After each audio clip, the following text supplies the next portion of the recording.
Και σήμερα λίγο μετά τις 12 και μέχρι τη 1 θα είμαστε εδώ και σήμερα σας πληροφορώ ότι θα χρειαστούμε ιδιαίτερη ψυχραιμία γιατί έχουμε να χειριστούμε ένα θέμα που νομίζω ότι δημιουργεί εντάσεις, αντιδράσεις, διαφωνίες αλλά και συμφωνίες, γιατί όχι. Τεχνητή νοημοσύνη λοιπόν, και πόσο πιο έξυπνες είναι οι μηχανές από μας δεν ξέρουμε, αλλά θα κληθούμε να το συζητήσουμε και θα κληθούμε να δώσουμε και απαντήσεις για το πόσο έτοιμοι είμαστε να δεχτούμε ότι οι μηχανές είναι πιο έξυπνες από μας. Όλα αυτά στην πορεία θα τα συζητήσουμε με το σημερινό μου προσκεκλημένο. Θα σας τον συστήσω σε πολύ λίγο, αφού πω τα απολύτως απαραίτητα. Ακούτε την ΕΡΤ Καλαμάτας στις γνωστές συχνότητες 107,2 και 104,4 στα FM για ολόκληρη τη Μεσσηνία. Φυσικά όπου και αν βρίσκεστε μέσω διαδικτύου μπορείτε να μας ακούσετε από αρκετές πλατφόρμες. Μια απλή αναζήτηση ΕΡΤ Καλαμάτας αρκεί και σας δίνει τη δυνατότητα να μας εντοπίζετε και στις πλατφόρμες. Εσείς προτιμήστε την ΕΡΤ Echo και την ΕΡΤ News, τις δύο πλατφόρμες της ΕΡΤ, και βέβαια μας εντοπίζετε με αυτή την αναζήτηση και στα social media. Άρα μπορούμε και από εκεί να επικοινωνούμε. Εναλλακτικά μπορείτε να τηλεφωνείτε 2721095300 και 2721095301. Τα παλιά γνωστά SMS ισχύουν. Από το κινητό σας τηλέφωνο γράφετε ΚΛ, αφήνετε ένα κενό διάστημα, συντάσσετε το μήνυμά σας και αποστολή στο 54160 με κόστος 11 λεπτά του ευρώ συμπεριλαμβανομένου ΦΠΑ. Στο mail του σταθμού επίσης δεχόμαστε τα μηνύματά σας, ertkalamatas@ert.gr. Και πάμε να δούμε λοιπόν και να συζητήσουμε για τις μηχανές, αυτές τις έξυπνες μηχανές, την τεχνητή νοημοσύνη δηλαδή. Έχω την χαρά να φιλοξενώ στην εκπομπή τον Ισίδωρο Σιδερίδη, που είναι ο CEO της εταιρείας Πομπούκα. Για το τι είναι η Πομπούκα θα συζητήσουμε στην πορεία μαζί του. Να πω ότι βρέθηκε στην Καλαμάτα στο πλαίσιο της ημερίδας που έκανε εδώ το Ελληνικό Ινστιτούτο Εξυπηρέτησης Πελατών, και ήταν η δεύτερη χρονιά που έγινε αυτή η ημερίδα και η δεύτερη συμμετοχή του Ισίδωρου Σιδερίδη εδώ για να μας μιλήσει για την τεχνητή νοημοσύνη. Η εκπομπή που ακούτε είναι μεν ηχογραφημένη, αλλά σας υπόσχομαι ότι θα έχουμε την απόλυτη ζωντάνια. Ισίδωρα, καλώς ήρθες. Καλώς σε βρήκα, Μαρία, σε ευχαριστώ πολύ για την πρόσκληση. Λοιπόν, ζωντάνια, γιατί ξέρεις ότι θα διαφωνήσουμε, το καταλαβαίνεις, έτσι. Δεν έχω κανένα πρόβλημα. Να πω στους ακροατές ότι πέρυσι, όταν έκανες μια αντίστοιχη εισήγηση στην πρώτη ημερίδα του ΑΕΠ, όλοι είχαμε βγει με διάφορα συναισθήματα από την αίθουσα μετά την ομιλία σου. Άλλος είχε βγει θυμωμένος με τι μας λέει αυτός τώρα που θα έρθουν όλοι και θα έρθει η τεχνητή νοημοσύνη και θα μας αντικαταστήσει σιγά. Εσύ είσαι σε αυτό το group, στο θυμωμένο? Όχι. Δεν ήμουνα στους θυμωμένους. Εγώ ήμουνα στους άλλους που πιστεύω πως η αλήθεια είναι κάπου στη μέση. Και που γιατί το πιστεύω, είναι η πρακτική της δουλειάς μου αυτή. Λοιπόν, αλλά θέλω να πω ότι από πέρυσι μέχρι φέτος τρόπον τεινά επιβεβαιώθηκες, διότι η Ένωση Συντακτών με το Αριστοτέλειο Πανεπιστήμιο ήδη έχει κάνει ένα σεμινάριο για τους δημοσιογράφους για την τεχνητή νοημοσύνη και τη συμβολή της στη δημοσιογραφία. Το έχω παρακολουθήσει. Έχει ολοκληρωθεί. Πήραμε και την πιστοποίηση, άκτα. Εντάξει, Λοιπόν, πήρες και το πτυχίο σου, μπράβο. Πήρα και το πτυχίο μου. Και έχει ήδη η ΕΡΤ κιόλας παρουσιάσει πριν μερικούς μήνες έναν φανταστικό έξυπνο συνάδελφο που δεν είναι υπαρκτό πρόσωπο, είναι προϊόν τεχνητής νοημοσύνης και τον έβαλε να λέει και δελτίο ειδήσεων κλπ. Για να έκανε ουσιαστικά μία προβολή των δυνατοτήτων που έχει η τεχνητή νοημοσύνη. Άρα λοιπόν, ναι, η τεχνητή νοημοσύνη είναι εδώ και εγώ θέλω να συζητήσουμε σήμερα τα πλεονεκτήματά της, πιστεύω ότι έχει, αλλά θέλω να δούμε και τα μειονεκτήματά της. Ήδη κάναμε μια πρώτη κουβέντα από την ημερίδα. Σήμερα είναι μια ευκαιρία να μας ακούσει περισσότερος κόσμος και σε ευχαριστώ που είσαι εδώ. Ευχαριστώ και εγώ, Μαρία. Πώς θα θέλεις να ξεκινήσουμε? Λοιπόν, θέλω καταρχάς να μας συστηθείς και να μας συστήσεις και την Πομπούκα, την εταιρεία σου. Πολύ ωραία. Εγώ είμαι ο Ισίδωρος Σιδερίδης, είμαι CEO και ένας από τους ιδρυτές της εταιρείας Πομπούκα. Η Πομπούκα είναι μια μετεξέλιξη της εταιρείας Ziben. Ήμασταν το 2004 συμφοιτητές που ξεκινήσαμε την εταιρεία, την πρώτη μας έκδοση της εταιρείας. Δεν υπήρχαν πλάνα. Από το 2016 και μετά η εταιρεία Πομπούκα, είμαστε περίπου 100 άτομα, έχει βγει στο εξωτερικό και ειδικεύεται στο κομμάτι της εμπειρίας πελάτη και της πιστότητας πελάτη μέσω τεχνητής νοημοσύνης. Θα δώσω ένα μικρό παράδειγμα να το καταλάβουμε όλοι. Έστω ότι υπάρχει ένα σούπερ μάρκετ, το οποίο σούπερ μάρκετ, για παράδειγμα, εμένα τώρα η κόρη μου είναι 7 χρονών. Δικαιολογείται να μου στέλνει προσφορές για πάνες βρακάκι? Δεν δικαιολογείται. Άρα πώς θα καταλάβει όμως ότι εγώ πλέον έχει μεγαλώσει η κόρη μου? Πρέπει να αρχίσει να μου κάνει να καταλαβαίνει την καταναλωτική μου συμπεριφορά καλύτερα. Πώς θα καταλάβει καταναλωτικές συμπεριφορές σε 5 εκατομμύρια πελάτες χωρίς χρήση τεχνολογίας και τεχνητής νοημοσύνης? Δεν γίνεται. Δεν γίνεται αυτό. Άρα το πρώτο που παρέχουμε είναι αυτό. Το δεύτερο είναι προσωποποιημένες καμπάνιες, προγράμματα πιστότητας και εξυπηρέτηση πελάτη. Όλα αυτά συμπληρώνονται με τη βοήθεια της τεχνητής νοημοσύνης που πραγματικά έχει εκτοξεύσει τις λειτουργίες που μπορούμε να δώσουμε όταν κάποια εταιρεία λιανικής έχει πολύ μεγάλο πλήθος πελατών. Αυτό είναι μέσα σε άκρη στο τι κάνουμε. Το τι κάνετε. Τώρα θέλω να σταθούμε σε αυτό που ξέρω ότι σε ρωτάνε όλοι, ειδικά στο χρόνο που μεσολάβησε από την περσινή σου εισήγηση μέχρι φέτος. Υποθέτω ότι θα δέχτηκες άπειρα ερωτήματα, όχι μόνο από εδώ, από την Καλαμάτα, και θα τα δέχεσαι λόγω ιδιότητας συχνά, ότι θα χάσω τη δουλειά μου.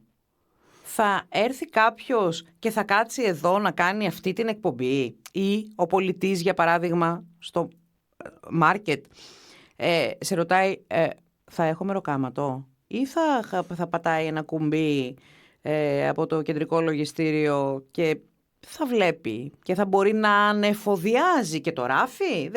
Δηλαδή μέχρι πού θα φτάσει η τεχνητή νοημοσύνη?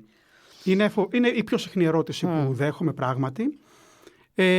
Τις περισσότερες φορές όμως αυτό που εννοούν είναι θα έχω χρήματα να επιβιώσω και όχι αν θα έχω δουλειά πραγματικά. Δηλαδή αυτή τη στιγμή στην Ελλάδα περίπου 3,5 εκατομμύρια άνθρωποι εργάζονται. Οι υπόλοιποι 6,5 δεν εργάζονται. Καλά, αν βγάλουμε τους συνταξιούχους, τα παιδιά. Γιατί να τους βγάλουμε? Άρα στην πραγματικότητα από την κοινωνία μας, από τα 10 εκατομμύρια Έλληνες. Ένσταση. Να τους βγάλουμε γιατί έχουν δουλέψει ήδη πάρα πολλοί οι άνθρωποι και δικαιούνται να κάθονται. Δεν έχει σημασία. Δεν το πάω εκεί. Το πάω ότι αυτή τη στιγμή η κοινωνία μας έχουμε δίπλα μας ανθρώπους που δεν εργάζονται και μια χαρά περνάνε γιατί με κάποιο τρόπο έχουν εισόδημα. Ναι. Πολύ ωραία. Ναι. Άρα στην πραγματικότητα η ερώτηση είναι αν θα χάσω τη δουλειά μου ή αν θα έχω εισόδημα. Αν είναι το δεύτερο, αν θα χάσω τη δουλειά μου, ακόμα και αυτό. Θα τα πιάσουμε και τα δύο σενάρια. Ας πιάσουμε το θα έχω εισόδημα. Με την τεχνητή νοημοσύνη δεν θα είναι όπως ο COVID. Στον COVID τι είδαμε? Είδαμε το παγκόσμιο ΑΕΠ να πέφτει 10% γιατί ξαφνικά όλη η οικονομία κόλλησε και είδαμε όμως ακόμα και εκεί να προσπαθούν οι κυβερνήσεις να δώσουν επιδόματα γιατί έπρεπε ο κόσμος να επιβιώσει. Τώρα θα βλέπουμε το ακριβώς ανάποδο. Θα βλέπουμε η τεχνητή νοημοσύνη να κάνει όλο και περισσότερα επαγγέλματα πάνθυνα, άρα ο πλούτος θα αυξάνει, δηλαδή το νέο κινητό θα σχεδιάζεται από την τεχνητή νοημοσύνη. Άρα θα κάνει όχι 1.000 ευρώ, θα κάνει 10 ευρώ. Γιατί το φτιάξε τεχνητή νοημοσύνη. Και δεν σπαταλήθηκαν εργατόρες, μου λες. Δεν σπαταλήθηκαν πανέξυπνα μυαλά. Να μην φέρω κινητά, θα φέρω παράδειγμα από την υγεία. Αυτή τη στιγμή μια μέση θεραπεία καρκίνου κοστίζει 300.000 ευρώ, μπορεί με την τεχνητή νοημοσύνη να κοστίζει 100 ευρώ. Άρα, γιατί αυτή τη στιγμή τις θεραπείες του καρκίνου τις κάνουν πανέξυπνοι άνθρωποι, επιστήμονες οι οποίοι θέλουν να αμοιφθούν και κάνουν 20 χρόνια R&D και μπορεί αυτό να επιταχυνθεί πάρα πολύ και να κάνει 100 ευρώ. Άρα τι θα βλέπουμε? Θα βλέπουμε να παράγεται πάρα πολύ μεγάλος πλούτος και θα πρέπει να κάνουμε καλύτερο διαμοιρασμό. Αν θα μου έλεγες τι θα προέβλεπα το Ταμείο Ανεργίας να μεγαλώνει, δηλαδή από 500 ευρώ να είναι 1.500 ευρώ και να επεκτείνεται σε χρονική διάρκεια, και κάποια στιγμή το Ταμείο Ανεργίας να γίνει το λεγόμενο universal income, παγκόσμιο εγγυημένο εισόδημα, ότι απλά υπάρχεις και παίρνεις 1.500 ευρώ το μήνα γιατί υπάρχεις. Αν θες να δουλέψεις και να βγάλεις κι άλλα, το συζητάμε. Και το επόμενο που θα βλέπουμε θα είναι να μειώνονται τα ωράρια. Όπως δουλεύουμε πενθήμερο 8 ώρες, ξέρω εγώ, να δουλεύουμε 3 μέρες από 4 ώρες. Άρα ο πλούτος θα υπάρχει. Το δεύτερο κομμάτι όμως που καλύπτει η εργασία είναι και η ολοκλήρωση. Δηλαδή, να μιλήσω για τον εαυτό μου, προφανέστατα παίρνω ολοκλήρωση στη ζωή μου μέσα από τη δουλειά μου. Δηλαδή νιώθω πετυχημένος, νιώθω ότι έχω μια εταιρεία 100 άτομο προσωπικό, ότι το προσωπικό μου αγαπάει για τη σχέση που έχω μαζί του, έχω πετύχει πράγματα, βγήκα εξωτερικό. Έχω και έναν προορισμό, ξυπνάω το πρωί και κάνω κάτι, πάω κάπου και επενδύω σε αυτό που μ' αρέσει να το κάνω και αμείβομαι γι' αυτό. Πολύ σωστά.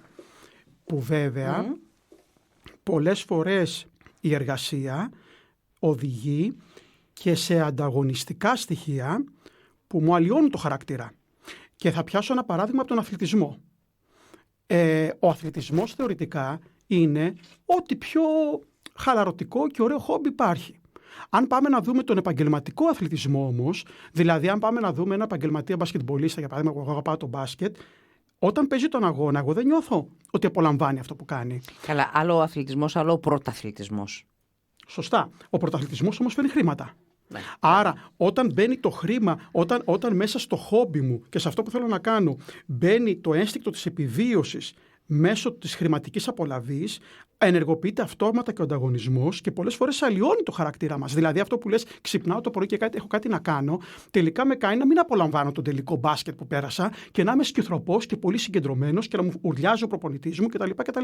Άρα, προσπαθώ να πω, ότι ναι, πράγματι, όλη αυτή την ολοκλήρωση που νιώθουμε μέσα από την εργασία, που έχει και πολλά κακά, μπορεί να πρέπει να την αντικαταστήσουμε με χόμπι, που όμως δεν είναι και τόσο άσχημο αυτό. Να το πω και ανάποδα, δεν ήταν και τόσο ωραίο ότι έπρεπε να έρθουν τα lockdown του COVID εγώ για να γνωρίσω την κόρη μου. Γιατί πιο πριν έλειπα συνέχεια σε ταξίδια ή δούλευα από το πρωί μέχρι το βράδυ.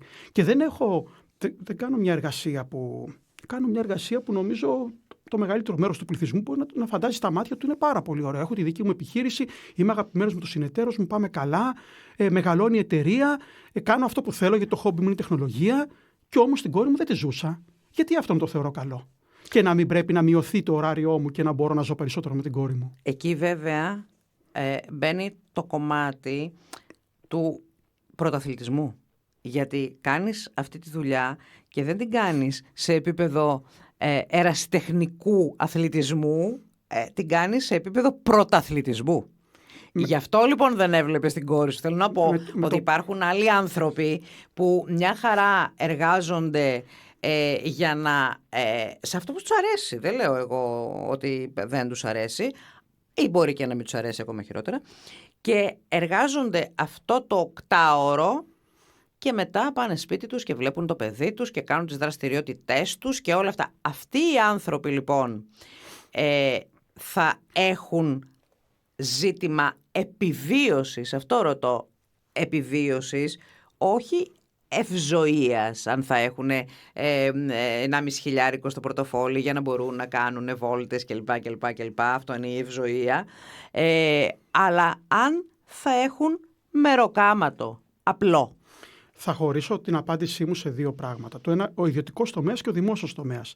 Ο ιδιωτικός τομέας που υπάρχει, που λειτουργεί μέσα σε πλαίσιο καπιταλισμού, δεν γίνεται ο ανταγωνισμός, η ανταγωνιστικότητα να μην περάσει και στους εργαζομένους. Δεν λέω, προφανώς φτιάχνεις ένα πολύ ωραίο περιβάλλον εργασίας, αλλά πάντα θα υπάρξει η πίεση να πετύχουμε κάτι καλύτερο. Και ακόμα και αν εγώ είμαι χαλαρός σαν CEO και δεν το κάνω, θα με αναγκάσουν οι επενδυτές μου να το κάνω. Άρα, ο ιδιωτικός τομέας, πιστεύω, έχει το στοιχείο της ανταγωνιστικότητας σαν το πρωταθλητισμό στον αθλητισμό που λέγαμε πριν, γιατί μπαίνει το χρήματα στη μέση. Αν πάμε στο δημόσιο τομέα, πράγματι θα ήταν πολύ ωραίο να ήμασταν όλοι δημόσιοι υπάλληλοι, αλλά έχουμε δει ότι όποτε συμβαίνει αυτό, δηλαδή καλός ή κακός, αλλά δεν έχουμε κάτι καλύτερο, ο καπιταλισμός είναι το μόνο οικονομικό σύστημα που δείχνει ότι λειτουργεί. Γιατί όλα τα άλλα τα οικονομικά συστήματα είναι πάρα πολύ δύσκολο να εφαρμοστούν ή αποτυχάνουν. Άρα, αν θα μιλήσουμε για το δημόσιο τομέα ότι μπορεί να έχω μια πιο καλή ολοκλήρωση ζωής, και πάλι εγώ θα σου έλεγα, Μαρία, πιστεύω μέσα σου θα θέλεις να δουλεύεις 2 ώρες τη μέρα και όχι 8. Θα έχεις σίγουρα πράγματα, έτσι όπως γνωρίζω το δικό σου χαρακτήρα, που θα γέμιζες τη μέρα σου κάνοντας αγαθοεργίες, κάνοντας τα χόμπι σου, πηγαίνοντας με συνανθρώπους σου και κάνοντας εκδρομές στα βουνά. Είσαι στην πανέμορφη Καλαμάτα, η Μεσσηνία έχει τόσο ωραία πράγματα να κάνεις, και όχι να κάθεσαι εδώ στο στούντιο και να παίρνεις συνέντευξη από μένα. Καλά. Σε ό,τι αφορά εμένα, το δεύτερο θα επέλεγα. Το δεύτερο πάλι. Έτσι κι αλλιώς.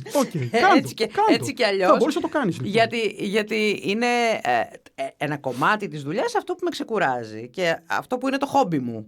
Εγώ κατάφερα να κάνω αυτό που αγαπώ, να επιβιώνω από αυτό, να βιοπορίζομαι από αυτό. Και είμαι από τους... Στο 5% του πληθυσμού. Από τους λίγους ανθρώπους που το έχουν καταφέρει. Εκεί. Και αν είχα το δικαίωμα της επιλογής, πάλι το ίδιο θα έκανα.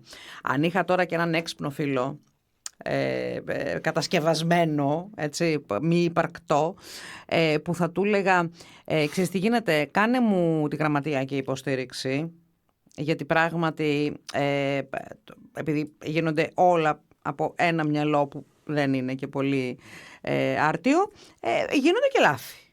Αν λοιπόν μπορείς να μου εγγυηθείς ότι θα έχω ένα κατασκεύασμα τεχνητής νοημοσύνης που θα κλείνει τα ραντεβού μου, που θα αλλάζει τα δεδομένα, που θα προσαρμόζει τις δυσκολίες που θα έχουν οι καλεσμένοι να έρθουν κλπ, που δεν θα μπερδεύει τα τηλέφωνα όπως το κάνω εγώ, θα ήμουν πολύ χαρούμενη. Δεν μπορώ να σου εγγυηθώ ότι θα κάνει λάθη. Μπορώ σχεδόν να σου εγγυηθώ ότι θα κάνει λιγότερα από εσένα και από εμένα. Mm-hmm. Δηλαδή, δεν πρέπει να το συγκρίνουμε την τεχνητή νοημοσύνη με το τέλειο που έχουμε στο μυαλό μας, γιατί έχουμε συνηθίσει η μηχανή πάντα να δίνει τέλειο αποτέλεσμα. Πατάω 100 και 150 στο κομπιουτεράκι και μου δίνει πάντα τη σωστή απάντηση. Ακριβώς. Η τεχνητή νοημοσύνη είναι ένα ευρωνικό δίκτυο που έχει εκπαιδευτεί όπως έχουμε εκπαιδευτεί εμείς και ο ανθρώπινος εγκέφαλος. Άρα το να κάνει λάθη είναι μέσα στο παιχνίδι. Το στοίχημα ποιο είναι το σημείο καμπής? Όταν αρχίσει να κάνει λιγότερα λάθη από εμάς. Όταν αρχίσει μια τεχνητή νοημοσύνη να κάνει λιγότερα λάθη από ό,τι κάνω εγώ σαν CEO της Πομπούκα. Άρα αυτό θεωρώ ότι είναι πολύ κοντά να έρθει. Δηλαδή θα κάνει λιγότερα λάθη από εμάς και θα κάνει καλύτερα τη δουλειά από εμάς, κάνοντας λάθη. Ξέρεις, το κάνοντας λάθη, το ερώτημα που μπαίνει είναι εάν τελικά η τεχνητή νοημοσύνη μπορεί να αντικαταστήσει τον άνθρωπο.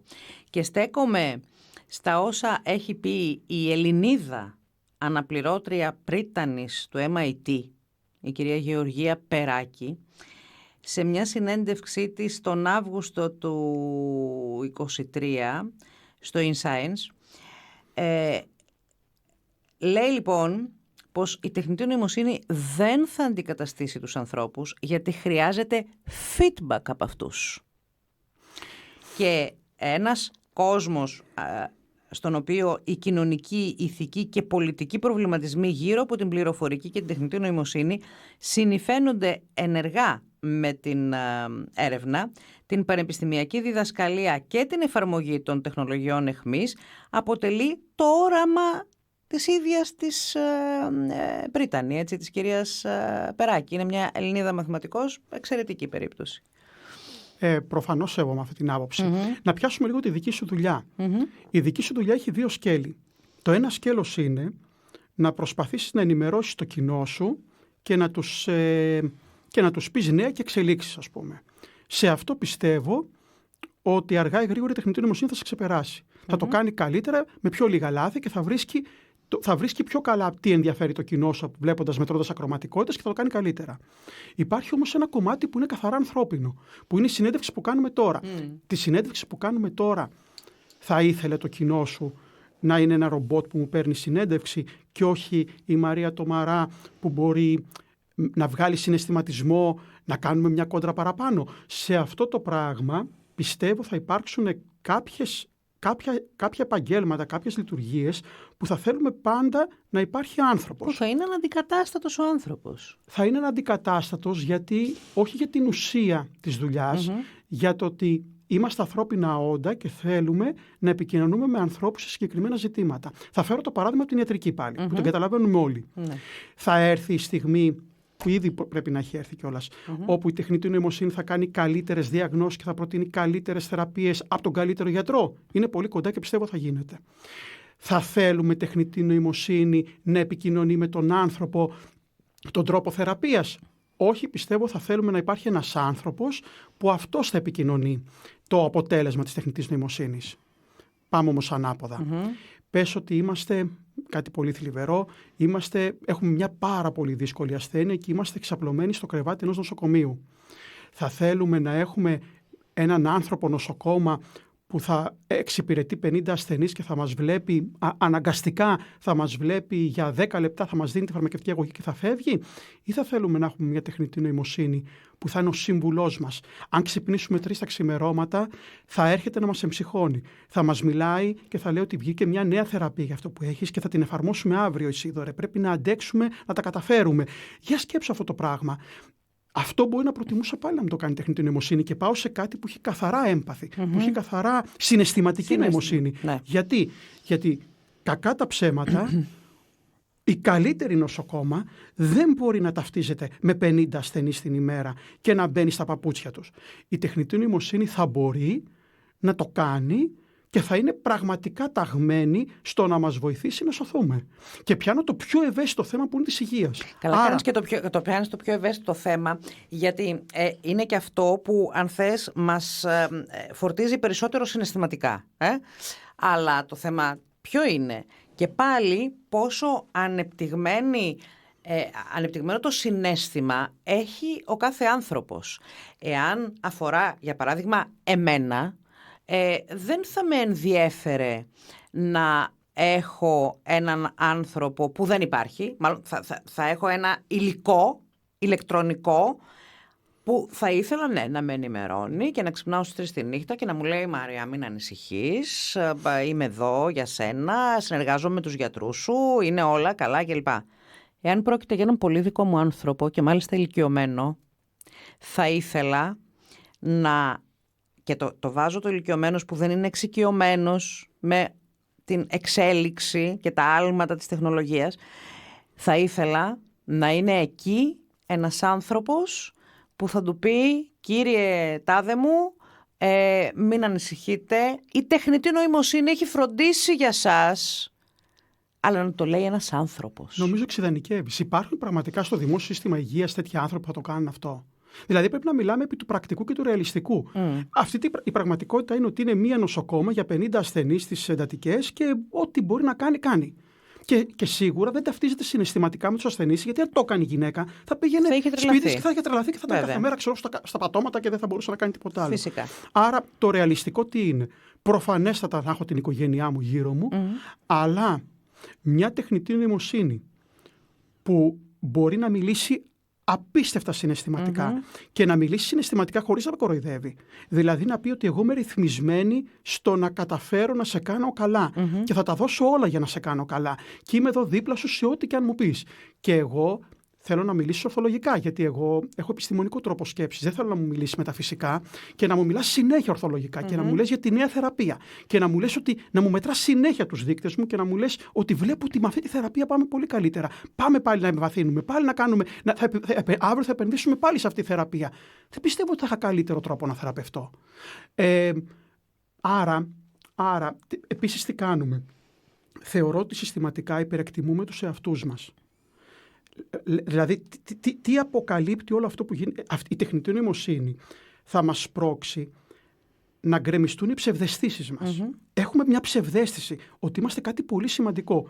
Στην πραγματικότητα πιστεύω ότι είμαστε ένα δαρβινικό προϊόν εξέλιξης που από ένα μεγαλομόριο πριν 4 δισεκατομμύρια χρόνια που έκανε αντίγραφο του εαυτού του φτάσαμε εδώ μέσω δαρβινικής εξέλιξης.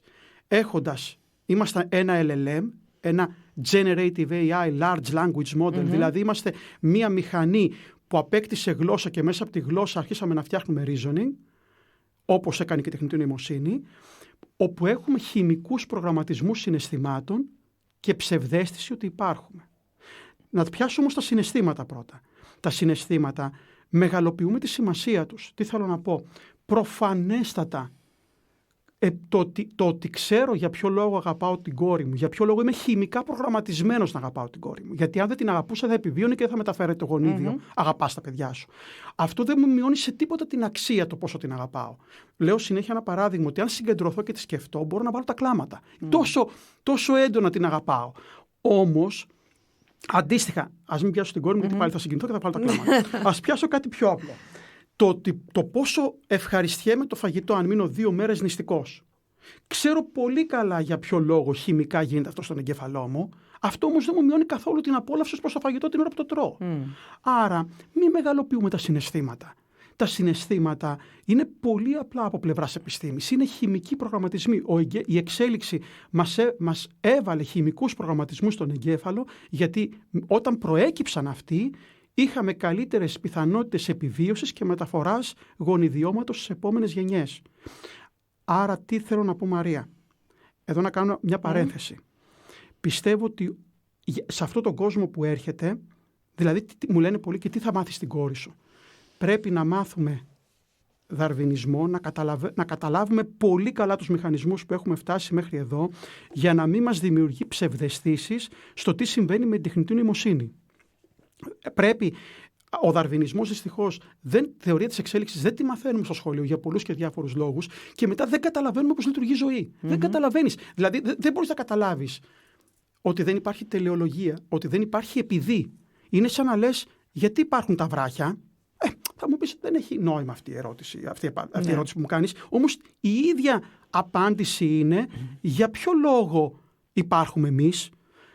Μια αντίστοιχη χωρίς τελεολογία απάντηση πρέπει να δίνουμε, και πρέπει να μελετήσουμε δαρβινισμό και θεωρία της εξέλιξης για να μπορέσουμε να το καταλάβουμε αυτό. Άρα η τεχνητή νοημοσύνη αντίστοιχα είναι πάρα πολύ εύκολο να την κάνουμε να εξομοιώνει ανθρώπινα συναισθήματα. Υπάρχει για παράδειγμα το pi.ai, το οποίο είναι μια τεχνητή νοημοσύνη που είναι προορισμένο να γίνει companion, να γίνει σύντροφος, φίλος, που θα δεις απίστευτο συναισθηματικό κόσμο, θα δεις να αναλύεις μαζί φιλοσοφικά βιβλία που θέλεις, θα προσαρμόζεται σε σένα και στην ψυχολογική σου κατάσταση και θα σε υποστηρίζει. Άρα είναι πολύ εύκολο να εξομοιώσουμε συναισθήματα. Όμως θα είναι έγκλημα να πάμε και να βάλουμε δαρβινικά ένστικτα. Δηλαδή να πάμε να τις βάλουμε την αίσθηση του εγώ, εγωισμό. Από τον εγωισμό προκύπτει αλαζονία. Από την αλαζονία προκύπτει να προστατεύσω τον εαυτό μου, το είδος μου, οτιδήποτε. Αν γίνει αυτό, το ανθρώπινο είδος θα εξαφανιστεί. Μάλλον, επειδή κάποιοι μου λένε και τι έγινε να εξαφανιστεί. Ωραία, ας πιάσουμε ότι είμαστε στην κατηγορία ανθρώπων που μας ενδιαφέρει το ανθρώπινο είδος να μην εξαφανιστεί. Είσαι μάλλον. Ωραία. Είμαι μισό-μισό, να σου πω την αλήθεια. Είσαι μισό-μισό και το ακούω. Και το ακούω αυτό το επιχείρημα, γιατί όπως δεν μας ενδιαφέρει που οι Νεάντερταλ εξαφανίστηκαν, μπορεί να μας ενδιαφέρει και ότι το Homo sapiens θα εξαφανιστεί. Μισό λεπτό να πω ότι μισό. Ενώ μας δίνονται άπειρες δυνατότητες να είμαστε ωφέλιμοι πάνω σε αυτό τον πλανήτη, που είναι η απειροελάχιστη κουκίδα σε ολόκληρο το σύμπαν, έτσι. Τελικά τι κάνουμε μάλλον ακριβώς το αντίθετο, η πλειοψηφία τουλάχιστον, γι' αυτό και έχουμε φτάσει στα χάλια που έχουμε φτάσει το σύγχρονο πολιτισμό μας. Και με τα καλά του, αλλά και με τις τεράστιες ανισότητές του. Άρα λοιπόν, εντάξει παιδιά, αν είναι να εξαφανιστούμε όλοι όμως, δεν με πειράζει. Να εξαφανιστούμε χωρίς να υποφέρουμε. Απλά να αυτό σβήσει, είναι να σβήσει. Τον ονουκάρεφ, εννοείται χωρίς να υποφέρουμε. Κάποια στιγμή να μπουτόν off. Switch off, τέλος. Ας πάμε ότι αυτό το σενάριο δεν το θέλουμε. Εντάξει. Αν δεν το θέλουμε αυτό το σενάριο, πιστεύω δεν πρέπει να δώσουμε συναισθήματα στην τεχνητή νοημοσύνη. Να δώσω ένα παράδειγμα. Αυτή τη στιγμή η τεχνητή νοημοσύνη πιλοτάρει καλύτερα πολεμικά αεροσκάφη από ανθρώπους. Τους κερδίζει σε όλες τις αερομαχίες. Ναι. Το πρώτο, γιατί μαθαίνει συνέχεια από τα λάθη της και κάνει συνέχεια βελτιώσεις. Και το δεύτερο, γιατί δεν φοβάται να πεθάνει. Ναι. Δηλαδή στην πραγματικότητα μπορεί να κάνει μια μανούβρα που υπάρχουν 20% πιθανότητες να καταστραφεί το αεροσκάφος. Ο άνθρωπος πάντα φοβάται να το κάνει. Εκείνο δεν φοβάται. Ναι. Άρα Εδώ υπάρχει κάποιο σημείο που θα πρέπει να δώσουμε ένστικτο επιβίωση τεχνητή νοημοσύνη? Πιστεύω όχι. Προφανώς. Άρα αυτό όμως πιστεύω θα βγάλει και άλλα ηθικά θέματα. Για παράδειγμα, αν θεωρούμε ότι η τεχνητή νοημοσύνη δεν πρέπει να μπει ποτέ το ένστικτο της επιβίωσης και να μην μας ενδιαφέρει αν καταστραφεί ένας πυρήνας τεχνητής νοημοσύνης ή όχι, γιατί δεν έχει δαρβινικά ένστικτα επιβίωσης. Ενώ είμαι κρεατοφάγος, το τονίζω. Πώς θα μπορέσουμε να δικαιολογήσουμε ηθικά ότι σκοτώνουμε περίπου 2 δισεκατομμύρια γουρούνια το χρόνο για να τα φάμε? Δηλαδή πιστεύω θα αναδειχθούν τέτοια ηθικά θέματα. Γιατί τυχαίνει να έχουν IQ 30 και εμείς να έχουμε IQ 100, ενώ ξέρουμε ότι υποφέρουν, έχουν συναισθήματα, όλα τα άλλα. Τα υπόλοιπα είμαστε ακριβώς ίδιοι. Ναι, βέβαια. Ότι εμείς είμαστε το ανθρώπινο είδος, επειδή έχουμε λίγο παραπάνω IQ από τα γουρούνια, έχουμε δικαίωμα να τα σκοτώνουμε 2 δισεκατομμύρια. Αν σας έλεγα ότι σκοτώνουμε και 100 ανθρώπους το χρόνο για να τους φάμε. 100, όχι 100 εκατομμύρια. Θα ήταν απάνθρωπο. Θα μου λέγατε, πιστεύω, θα μου έλεγες, Μαρία, τι είναι αυτό που λες εσύ, ρε, πέφτω τα σύννεφα. Όμως σκοτώνουμε 2 δις γουρούνια και περίπου 200 δις κοτόπουλα. Ναι. Έτσι. Μόνο και μόνο για να τα φάμε. Έτσι είναι, βέβαια. Ωραία. Άρα... Γι' αυτό λέω ότι ο άνθρωπος δεν τα έχει καταφέρει και απολύτως καλά σε αυτόν τον πλανήτη. Πιστεύω ότι είναι ότι η ηθική μας μπαλατζάρει, χωρίς να έχουμε μία πολύ συγκεκριμένη κατεύθυνση. Μία τα πάμε έτσι, μία τα πάμε αλλιώς και τα πάμε όπως μας βολεύουν τα πράγματα. Και ένα πράγμα που πιστεύω ότι πρέπει και στα σχολεία να αρχίσει σε αυτόν τον νέο κόσμο να μαθαίνουμε, είναι να αρχίσουμε να φιλοσοφούμε και να μπορούμε να αναπτύξουμε ηθική φιλοσοφία και επιστημονική σκέψη σε πιο βαθύ κομμάτι. Ίσως δηλαδή οι κατευθύνσεις που θα δώσουμε στην τεχνητή νοημοσύνη να είναι το τελευταίο πράγμα που θα μείνει στον άνθρωπο προτού μας αντικαταστήσει σε κάποιες πνευματικές εργασίες κτλ. Λοιπόν, πήγες τώρα στο κομμάτι που ήθελα να συνεχίσω. Πνευματικές εργασίες. Έδειξες και στην εισήγησή σου στην ημερίδα ότι υπάρχουν πια έργα τέχνης, προϊόντα τεχνητής νοημοσύνης, που έχουν κερδίσει και βραβεία κιόλας, χωρίς οι κριτές να ξέρουν ότι αυτό δεν φτιάχτηκε από ανθρώπινο χέρι, αλλά από μία μηχανή.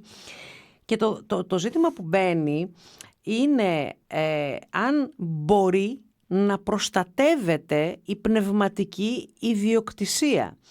Διαβάζω στην Ναυτεμπορική επίσης ένα άρθρο της περασμένης χρονιάς που αναφέρεται στη δικαστική απόφαση που δημιουργεί νομικό δεδικασμένο σε ένα σοβαρό ζήτημα που ανακύπτει από τη χρήση της τεχνητής νοημοσύνης.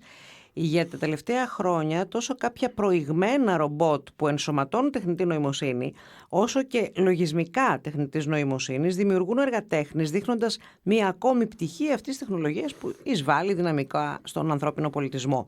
Δικαστήριο στις Ηνωμένες Πολιτείες, ωστόσο, έκρινε ότι ένα έργο τέχνης που δημιουργήθηκε αποκλειστικά με τη χρήση τεχνολογίας τεχνητής νοημοσύνης δεν μπορεί να προστατεύεται από τον νόμο περί πνευματικής ιδιοκτησίας. Μόνο έργα δημιουργών μπορούν να προστατεύονται από τον νόμο για την πνευματική ιδιοκτησία, και αυτό το αναφέρει σε συνέντευξή του ο περιφερειακός δικαστής Μπέριλ Χάουελ, επιβεβαιώνοντας την απόρριψη από το Γραφείο Πνευματικών Δικαιωμάτων των Ηνωμένων Πολιτειών Αμερικής σε αίτημα που υπέβαλε ποιος? Ένας επιστήμονας πληροφορικής, ένας συναδελφός σου, ο Στίβεν Θέιλερ, ο οποίος έχει αναπτύξει βεβαίως το σύστημα τεχνικής νοημοσύνης. Εσείς λογικά θα το ξέρετε, εγώ πρώτη φορά το διάβασα αυτό το άρθρο, τον Ντέιμπους. Ο χώρος των πνευματικών δικαιωμάτων, πιστεύω, με τεχνητή νοημοσύνη έρχεται μια πυρηνική βόμβα. Θα τον ανατρέψει πλήρως. Θα δώσω ένα απλό παράδειγμα που το καταλάβουμε όλοι. Έστω ότι εγώ ήμουν ένας πολύ εμπνευσμένος μουσικός συνθέτης που έγραφα ένα καταπληκτικό τραγούδι, το έδινα στη Μαντόνα, το τραγουδούσε η Μαντόνα, θα βγάζαμε πάρα πολλά χρήματα από αυτό. Θα έλεγα ότι έχω μια πνευματική ιδιοκτησία, η Μαντόνα το πούλησε μέσω Spotify ή μέσω δίσκων και πλέον είμαι πλούσιος. Αυτή τη στιγμή που μιλάμε, το μουσικό τραγούδι, υπάρχει μια βγήκε live πριν 2 εβδομάδες, στο Σούνο. Πας και του κάνεις παραγγέλματα. Ναι. Έχω γράψει τραγούδι για την Πομπούκα μέσα σε ένα δευτερόλεπτο. Ξέρω, το είδα στην παρουσίασή σου. Ακριβώς. Όπου και ήταν και ωραίο. Ήταν μια χαρά. Ναι. Και όπως καταλαβαίνεις, φέτος είναι ωραίο. Του χρόνου θα λες πάρα πολύ ωραίο. Μετά από 3 χρόνια θα λες αριστούργημα. Ναι. Άρα, αυτή τη στιγμή ένα δωρεάν μοντέλο τεχνητής νοημοσύνης. Συνθέτει μουσική, κάνει ενορχήστρωση, γράφει στίχους και τραγουδάει είτε σε χοροδίες είτε με φωνή συγκεκριμένη τραγούδια που τα δημιουργεί εκείνο. Άρα, σε 5 χρόνια από τώρα στοιχηματίζω ότι τα περισσότερα μουσικά hit θα παράγονται από τεχνητή νοημοσύνη με παραγγέλματα σε δωρεάν μοντέλα. Ποιος θα μπορεί να πλουτίσει από τεχνητή νοημοσύνη? Δεν έχει νόημα να πλουτίσει κανένας. Άρα, ό,τι υπάρχει πνευματικό δικαίωμα στη μουσική βιομηχανία, σιγά σιγά θα πρέπει να φεύγει αυτή η έννοια των πνευματικών δικαιωμάτων. Ακόμα και αν υπάρχει ένας άνθρωπος που συνθέτει και αυτός μουσική παράλληλα με τεχνητή νοημοσύνη, δεν θα έχει νόημα να προσπαθεί να πουλήσει. Γιατί αν προσπαθεί να το πουλήσει το έργο του, τι θα λες εσύ? Εντάξει, δεν πειράζει, δεν ακούσω το δικό του, δεν θα δώσω 10 ευρώ να πάρω το δίσκο του, λέω τώρα. Θα πάω στη τεχνητή νοημοσύνη, θα μου φτιάξει τραγούδια και θα τα ακούω αυτά. Όχι, γιατί εγώ θέλω την προσωπικότητα του συνθέτη, του τραγουδιστή, του ηθοποιού, του οποιουδήποτε που τον ξέρω, που ξέρω τη ζωή του, που ξέρω ότι δρά, που ξέρω ότι έχει πολιτική άποψη, κοινωνική θέση. Πολύ ωραία. Άρα θα υπάρξει μια μικρή μειοψηφία, όπως υπάρχει τώρα κάποια μειοψηφία που αγοράζει βινίλια για τους χύψη λόγους και ακούει μουσική, αλλά η πλειοψηφία ακούει online μουσική. Θα υπάρχει μια μικρή μειοψηφία που μπορεί να πληρώνει τους τραγουδιστές ή να τους πληρώνει για τα live. Για τα live το ακούω. Ότι στα live μπορεί να θέλουμε να πάμε σε ένα μπαρ και να τον ακούσουμε ζωντανά τον τραγουδιστή που μπορεί να τραγουδάει δημιουργήματα τεχνητής νοημοσύνης. Γιατί θεωρώ ότι βλέποντας την εξέλιξη στη μουσική που έχει τεχνητή νοημοσύνη, σε 5 με 10 χρόνια θα έχουμε δημιουργούς AI επίπεδου John Lennon, Beethoven, Mozart. Δηλαδή θα έχουμε ανάμεσά μας ανά πάσα στιγμή να δημιουργήσουμε νέα έργα τέχνης από τον Beethoven με παραγγελιές σε 2 δευτερόλεπτα. Αυτό θα είναι η ποιότητα μουσικής που θα ακούμε. Αν τώρα θες να ακούσεις κλαρίνα στην πλατεία του χωριού, μην πω όνομα που τραγουδίστριας, γιατί όχι? Πήγαινε και άκουσέ το. Προφανώς και πλήρωσε τον τραγουδιστή που θα έρθει και θα σου δώσει τα κλαρίνα. Έτσι. Εγώ θέλω να πω ότι κάπου να μην τρελαινόμαστε, να υπάρχει και μία ισορροπία, να ξέρουμε δηλαδή ότι, όπως πολύ σωστά είπες, αυτά τα δημιουργήματα της τεχνητής νοημοσύνης σε καμία περίπτωση δεν θα πρέπει να έχουν συναίσθημα. Έτσι. Δεν θα πρέπει να έχουν συναίσθημα. Τι πάει να πει συναίσθημα? Συναίσθημα για να μπορούν να αναπτύξουν την αλαζονία, όπως είπες. Ναι. Λοιπόν, αλλά να γεννήσουν συναισθήματα σε μένα, φυσικά. Να γεννήσουν συναισθήματα σε μένα είναι άλλο πράγμα. Εγώ το έχω το συναίσθημα. Δεν το έχουν αυτοί. Αυτοί είναι ικανοί να μου το δημιουργήσουν. Σωστά. Λοιπόν, άλλη ιστορία αυτή. Είπες επίσης στην εισήγησή σου. Αλλά θα μπορούν να εξομοιώσουν συναισθήματα. Αυτό πρέπει να το καταλάβουμε. Ναι. Είναι άλλο, δεν θα σου βάλω δαρβινικά ένστικτα μέσα στη τεχνητή νοημοσύνη, και είναι άλλο ότι δεν θα σε προγραμματίσω να εξομοιώσεις συναισθήματα για να μου τα ενεργοποιήσεις από ενεργοτέχνης. Αυτό το δεύτερο θα το κάνει πάρα πολύ καλά η τεχνητή νοημοσύνη. Ήδη το κάνει, αφού κερδίζει διαγωνισμούς ζωγραφικής και παράγει μουσική. Ναι. Μπορεί το κίνητρό της να μην είναι ότι τα συναισθήματά μου που έχω από τα ένστικτα θέλω να τα εκφράσω μέσα από την τέχνη, να είναι ότι πρέπει να τα εξομοιώσω για να χαροποιήσω τους ανθρώπους που θα τα ακούσουν, αλλά η διαδικασία δεν διαφέρει πάρα πολύ. Πιστεύω ότι είναι. Και θέλω να σου δώσω και ένα άλλο παράδειγμα με τη μουσική. Να σου δώσω ένα άλλο παράδειγμα. Βεβαίως. Ωραία. Εγώ λατρεύω τους Beatles. Πολύ ωραία. Πόσο θα ήθελα μέσω μιας κάσκας εικονικής πραγματικότητας Metaverse να με πας πρώτη γραμμή σε συναυλία των Beatles, όπου θα δω τον Lennon σε ολόγραμμα, αλλά με τόσο μεγάλη ψευδέστηση να το βλέπω ζωντανό, να μου τραγουδάει όλα τα παλιά τραγούδια των Beatles, αλλά να μου τραγουδάει και καινούργια τραγούδια των Beatles σε στυλ Beatles που τα έχει γράψει τεχνητή νοημοσύνη και τους τα έχει βάλει στη φωνή τους. Αυτή την εμπειρία πόσο... Το συγκρότημα το θες στην πρώτη του μορφή, πριν φύγει ο Μακάρτνι. Ναι, όπως ήταν στα 60. Όπως κάνανε στο Λίβερπουλ τις πρώτες συναυλίες και ήταν όλοι μπροστά το κοινό. Ωραία. Τι θα έδινα για αυτό? Μπορεί εσύ να μου πεις, εγώ προτιμώ κλαρίνα στις πλατείες και το σέβομαι. Εγώ θα το ήθελα πάρα πολύ αυτό που σου περιγράφω. Σαν εμπειρία. Εντάξει, θα έδινα πάρα πολλά για να το πετύχω. Και αυτό να έκανε 5 ευρώ, ξέρω. Είτε λέγονται πλατεία και κλαρίνα, είτε γήπεδο, είτε μπαρ και live και συναυλία κλπ.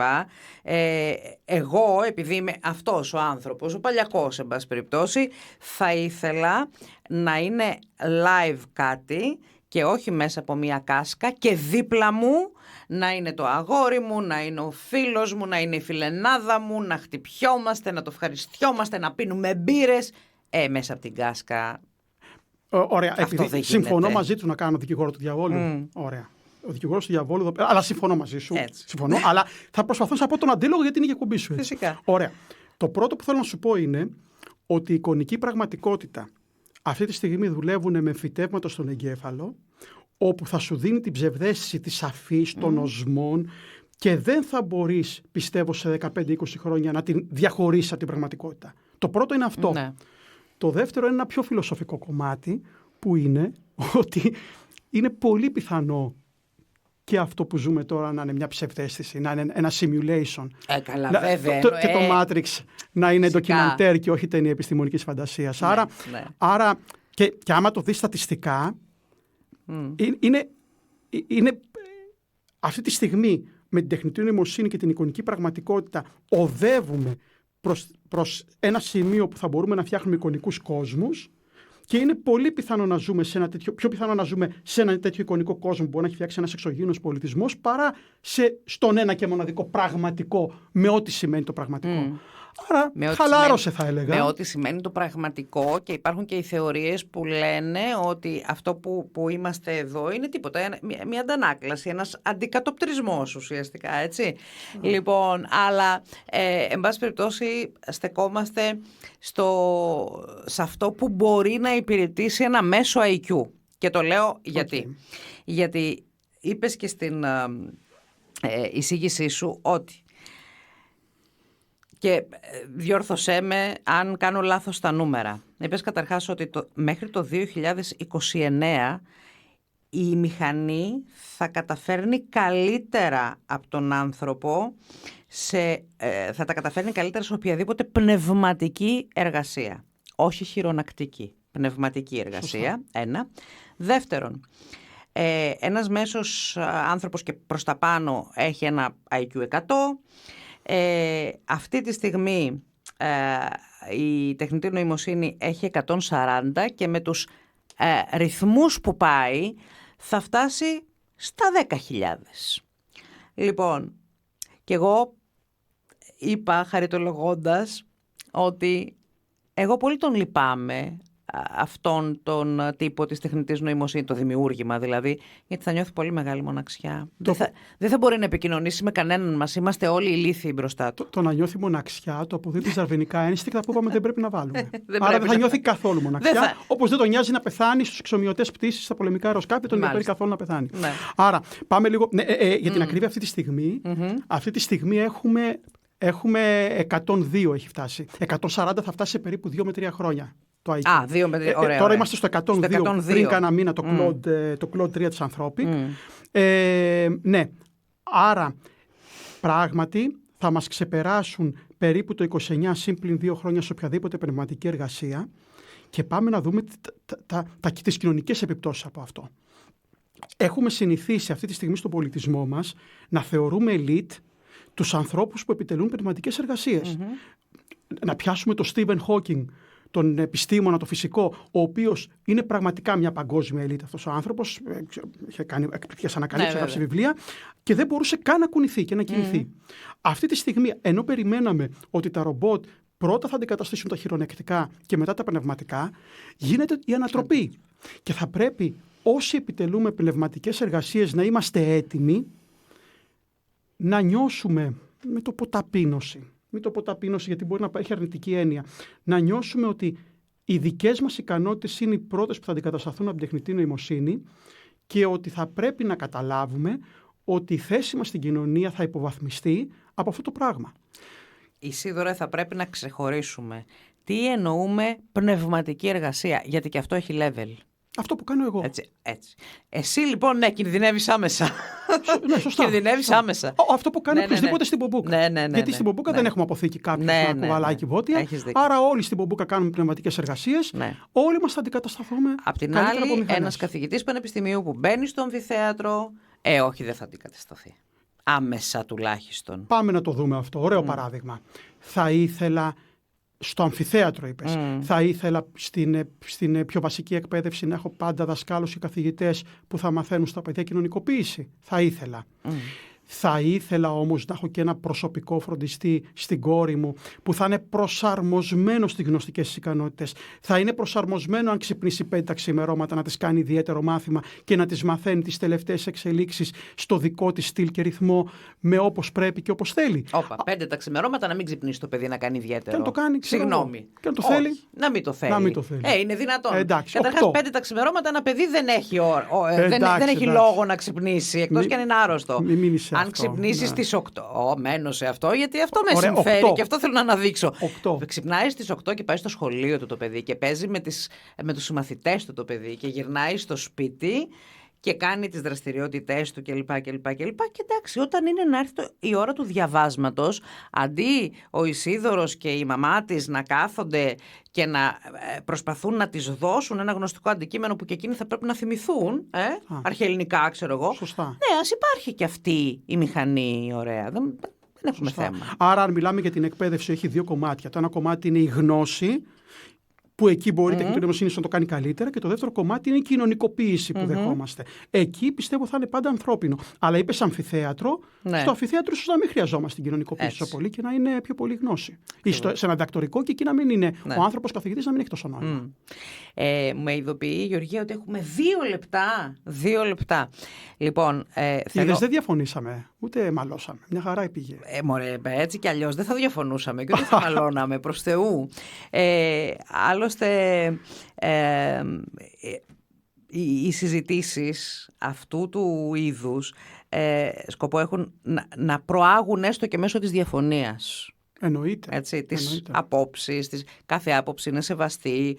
Δεν σημαίνει ότι επειδή εσύ έχεις αυτή την άποψη και εγώ έχω την άλλη δεν μπορούμε να μιλήσουμε. Και δεν είναι και απαραίτητο να τσακωθούμε, έτσι, προς Θεού. Ο καθένας έχει την άποψή του, αρκεί να μην θέλει σώνει και καλά να την επιβάλλει στον άλλο, γιατί αυτό είναι φασιστικό. Και θέλω να πω και κάποια διευκρίνηση που την κάνω πάντα στην αρχή, την κάνω στο τέλος, ότι δεν είμαι καθόλου βέβαιος για τις απόψεις που εκφράζω. Τα θεωρώ μέσα μου ότι είναι το πιο πιθανό σενάριο από άλλα 10 εναλλακτικά. Θα λες αυτή τη στιγμή. Όχι μόνο αυτή τη στιγμή. Αναγνωρίζω ότι υπάρχουν 10 εναλλακτικά ακόμα σενάρια, αλλά μάλλον θεωρώ ότι είναι το πιο πιθανό αυτό που περιγράφω. Μάλιστα. Αυτό θέλω να είμαι ξεκάθαρος. Και αυτή τη στιγμή το θεωρείς. Προφανώς, γιατί πριν βγει το Generative AI, ας πούμε, πριν 3 χρόνια, θα σου έλεγα διαφορετικά πράγματα. Μάλιστα. Λοιπόν, Ισίδωρος Σιδερίδης ήταν αυτός, ο CEO της Πομπούκα, μιας εταιρείας που ασχολείται με την τεχνητή νοημοσύνη. Ευχαριστώ πάρα πολύ που ήσουν εδώ, Ισίδωρε. Θα τα ξαναπούμε. Εγώ σε ευχαριστώ, Μαρία μου. Θα χαρώ να τα ξαναπούμε όποτε θέλεις. Εμείς, κυρίες και κύριοι, στην επόμενη μεσημεριανή μας συνάντηση, όπως πάντα, η Γεωργία Οικονομοπούλου φρόντισε τον ήχο. Γεια σας.